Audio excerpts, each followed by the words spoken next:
Bonjour, le poème que nous allons étudier est un extrait du recueil Alcool d'Apollinaire.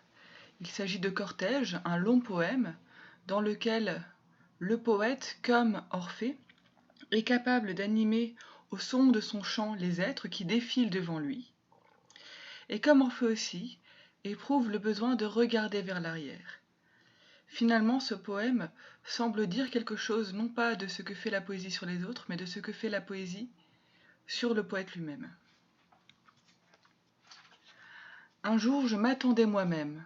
Je me disais, Guillaume, il est temps que tu viennes, et d'un lyrique pas s'avançait ce que j'aime, parmi lesquels je n'étais pas. Les géants couverts d'algues passaient dans leurs villes, sous-marines où les tours seules étaient des îles. Et cette mer, avec les clartés de ses profondeurs, coulait sang de mes veines et fait battre mon cœur. Puis, sur terre, il venait mille peuplades blanches, dont chaque homme tenait une rose à la main. Et le langage qu'ils inventaient en chemin, je l'appris de leur bouche, et je le parle encore. Le cortège passait et j'y cherchais mon corps. Tous ceux qui survenaient n'étaient pas moi-même, amenaient un à un les morceaux de moi-même. On me bâtit peu à peu comme on élève une tour, les peuples s'entassaient et je parus moi-même, conformer tous les corps et les choses humaines. Temps passé, trépassé les dieux qui me formatent, je ne vis que passant ainsi que vous passâtes, et détournant mes yeux de ce vide à venir, en moi-même je vois tout le passé grandir. Rien n'est mort que ce qui n'existe pas encore. Près du passé luisant, demain est incolore, il est informe aussi près de ce qui est parfait, présente tout ensemble, et l'effort et l'effet. Et nous verrons donc comment dans ce poème, le jeu poétique semble se construire à partir du monde. Nous étudierons ce poème en 3 mouvements. Le premier du vers 1 au vers 13. Le cortège passait et j'eus cherché mon corps. Qui ici est le défilé du monde qui constitue le poète. Puis ensuite du vers 14 jusqu'au vers 18, nous avons la construction du jeu. Et enfin, du vers 19 à la fin, nous avons 2 strophes qui évoquent le passé. Le regard se tourne vers le passé pour constater sa matérialité, son importance. Le poète, en introduisant son poème par un jour, semble nous raconter une histoire, celle de la constitution de son jeu. De fait, le jeu apparaît tout de suite comme le centre du poème. Il est sujet et complément des verbes attendre et dire. Je m'attendais moi-même et je me disais. COD, COI. En 2 vers, il apparaît 5 fois. Je, moi-même, je, me, Guillaume, tu. Tout cela, c'est une allusion au poète. Comme si le poète était un sujet encore sans consistance et devait avoir une action sur lui pour se faire exister. Ou même comme s'il se dédoublait, surtout avec la distance qu'il prend avec la deuxième personne du singulier, tu, il est temps que tu viennes, et même en s'appelant lui-même Guillaume. Donc comme s'il se dédoublait pour observer sa propre existence, et ici, sa construction. Ce dédoublement va jusqu'au vers 2, va jusqu'à une adresse à lui-même, comme s'il était autre. Il est temps que tu viennes. Avec l'apostrophe et la deuxième personne du singulier comme on l'a vu. Au 3e vers, commence le cortège, introduit par un alexandrin, et d'un lyrique pas s'avançait ce que j'aime. Un alexandrin très rythmé, ce qu'exprime un lyrique pas. Cette expression non seulement met en exergue lyrique, qui rappelle l'aspect musical de la poésie, avec la lyre, mais aussi permet cette musique en inversant les mots. La poésie accompagne donc le cortège. Il y a un rythme, celui du pas, celui de l'alexandrin, qui accompagne le cortège de ce que j'aime. Nous constatons qu'alors qu'il s'invitait à venir, ce sont les autres qui vont défiler. Il disait, il est temps que tu viennes, et c'est les autres, et c'est ceux que j'aime qui viennent défiler.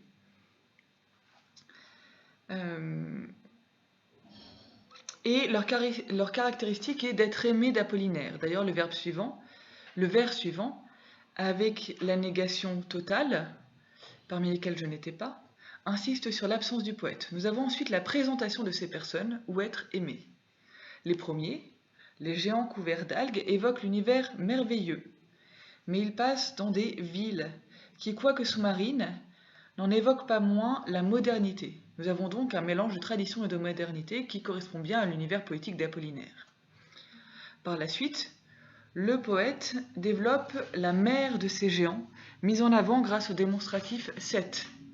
Cette mer, avec les clartés de ses profondeurs. Elle est merveilleuse, mais aussi ambiguë, comme le montre la formule oxymorique, clarté de ses profondeurs. Puisque normalement les profondeurs c'est ce qui est tout en bas, donc ce qui justement manque de clarté. Et elle s'unit physiquement au poète par la position sang de mes veines. Sang de mes veines ici est apposé à mer, mer sang de mes veines. Donc mer égale sang de mes veines, les deux ne font qu'un. Cette mer est donc cette mer fait donc partie du poète. De plus, le deuxième hémistiche dit qu'elle fait battre mon cœur, et fait battre mon cœur, deuxième hémistiche. Donc, cette mer anime le poète, anime, lui donne vie. Nous avons là la première étape de la construction du poète, du jeu. Par la suite viennent 1000 peuplades blanches. L'hyperbole donne l'impression qu'une foule se déverse. 1000 peuplades blanches. On retrouve ici l'universalisme d'Apollinaire. Nous pouvons rappeler que Apollinaire a été proche du courant unanimiste, qui voulait donner une voix au monde urbain et à l'humanité entière. Le jeu accueille le monde. La rose, apportée par chaque homme, est souvent liée, chez Apollinaire, à la lumière ou au monde. Nous avons les roses de l'électricité, nous avons aussi le titre Rosemonde, qui associe rose et monde.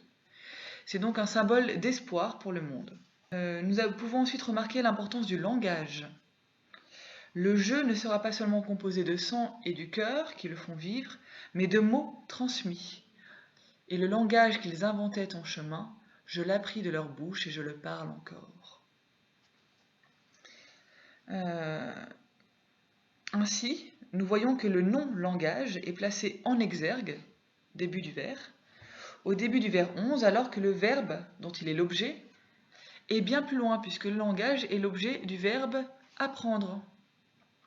Il est d'ailleurs répété par le pronom L'.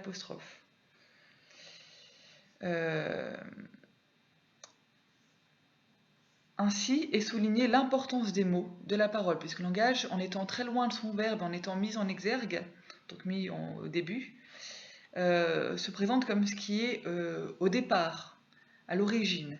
Importance des mots, de la parole, pour le poète. Par ailleurs, ce langage est inventé. Il l'invente en chemin, puis appris, je l'appris de leur bouche, et enfin parler, je le parle encore.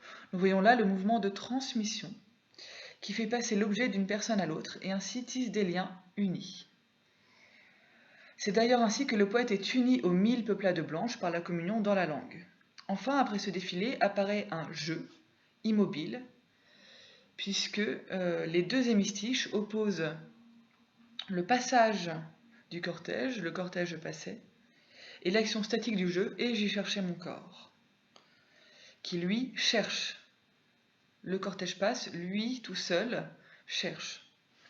Et c'est encore une recherche de lui-même dans le cortège de ce qu'il aime. Nous arrivons donc au deuxième mouvement, sur la construction du poète. Tout ce qui survenait et n'était pas moi-même amenait un à un les morceaux de moi-même. Ici, nous voyons qu'il y a une opposition entre tous et tout ce qui survenait et la négation n'était pas moi-même. Donc vous avez d'un côté le nombre, la masse de ce cortège qui défile, et de l'autre côté, je, seul et qui est nié. Donc toujours l'absence d'un je.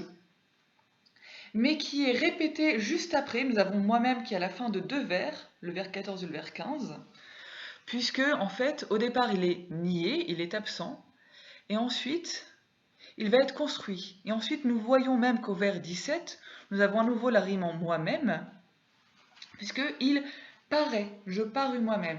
Donc il y a trois étapes, l'absence, la construction et l'apparition de moi-même. C'est bien ici, progressivement, la construction du jeu. Nous avons à nouveau ici, bien sûr, le jeu qui est COD, verbe bâtir. On me bâtit peu à peu comme on élève une tour, avec une comparaison avec la tour. On a ici une métaphore filée de la construction d'un bâtiment, visiblement haut, pour la construction du jeu. Ce qui évoque évidemment le mythe de la tour de Babel dans la Genèse, qui est l'histoire donc d'une tour construite par des peuples nombreux qui n'avaient qu'une seule langue, mais qui en faisant ça ont